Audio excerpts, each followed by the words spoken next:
Well, good morning everybody. I'm going to keep this really quick this time. I'm not even sitting down. I'm going to be popping out very shortly. It's late afternoon here, but obviously early morning over there in America. Just to say I've been been kept very busy, keeping in touch with a lot of people over there in both Wisconsin and throughout America and throughout the world, in fact. So first up, not just one person, but quite a lot of people have been in touch asking me, have I heard the latest rumour regarding Bobby Dassey? That rumour being that, well, first of all, that apparently his wife has left him and taken the kids. As I say, these are only rumours, but you know, when you hear them from several people, you do wonder about these things. As I say, that his wife has left him and the kids, taken the kids with her, that he's disappeared, possibly been arrested. And then this morning we had a tweet by Kathleen Zellner about an article in DigiSpy that asks the same question: has Bobby been arrested? That wouldn't surprise me in the slightest if he's been arrested. If he's disappeared under other circumstances, then obviously they are of concern as well. So there's not really much I can say to enlighten. I don't know anything about it other than what other people have, as I say, rumours that they've given to me. But I feel that they're worth sharing, particularly the tweet this morning, as I say, by Kathleen Zellner, saying that it was an excellent article by DigiSpy and that they're doing their homework. So that would suggest something of interest. So perhaps worth checking out her tweet, where you'll get the article by DigiSpy, which I believe came out yesterday or the day before. Anyway, so as I say, he's gone missing. Under what circumstances, we don't know, but apparently that's what's happened, or he's simply just gone quiet. As I say, I've been in touch with a lot of people all over throughout the world. It was nice to hear from somebody I hadn't had a conversation with for a while, Chad Keller. He did an excellent video explaining about the origins of everything that went wrong with Steve, and simply entitled it "Follow the Money." If you follow the money, then you'll see what happened and why Steve was framed for this. I've been in touch obviously with Rosie. He did an excellent video yesterday, part of it where he discussed how the DNA of Teresa got on the bullet, talking about the chapstick. I'm not sure about chapsticks leaving DNA. I thought the idea was you put the wax on your lips rather than your lips go on the wax, but hey, I don't know. I've never used chapstick. I wouldn't know. I did in a sort of semi-humorous manner suggest that there were other items of Teresa's that were taken that could have yielded DNA and a waxy substance on a bullet, but that's he wasn't going to go any further on that, and I don't blame him, because it was slightly scurrilous of me to suggest. However, what he did come back with was a very, very good suggestion, which was, you know, why is there stuff to do with the Avery case on Sherry Culhane's desk months after, when all of a sudden the bullet arrives? That does seem well, certainly there should, I suppose, need questions need to be answered on her behalf over that. Rosie at the end said he'll be doing a video around about midday. That might not be quite so so feasible. The poor dude, he had a nightmare night last night. 8 o'clock this morning my time, which would have been after midnight over there. Finally his Dodgers managed to win their first game of the World Series, so it's now 2-1 against the Red Sox.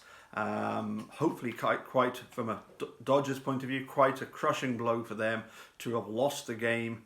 I think the final score was 3-2, but it went to the 18th innings before I think it was a guy called Muncie, hit a home run to win the game in the 18th inning. So quite an epic over there.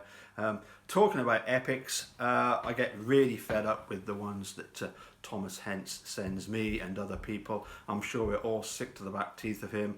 You know, I put a tweet out yesterday. Look, Thomas, if you know everything about the case, what did you do with the $10,000 that Kathleen Zellner offered to anybody who could prove that Stephen is guilty?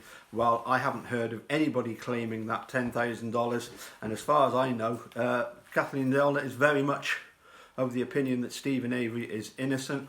I wonder why idiots like you would keep trying to persuade normal people that Stephen Avery is guilty. I have no idea what your motive is, other than idiocracy, to keep going on about it, and you know, trying to look at the minutiae of something and say, well, it could be this and it could be that. You know, we've got a bullet that's got wood on it. Now, unless Teresa Halbach was made of wood and she was a wooden doll, then explain why there is wood on a bullet that supposedly went through any part of Teresa Halbach and that had her DNA on it. Absolute nonsense, absolutely ridiculous nonsense, and the whole idea of how the bullet got there. But anyway, Thomas, don't waste your time with your novels. To some of the guilters, particularly the ones in Manitowoc, I think it's understandable that they do not like the fact that Manitowoc is being dragged down. And an interesting comment, wasn't it, by Kim Duckett towards the end. Manitowoc will never ever recover from this.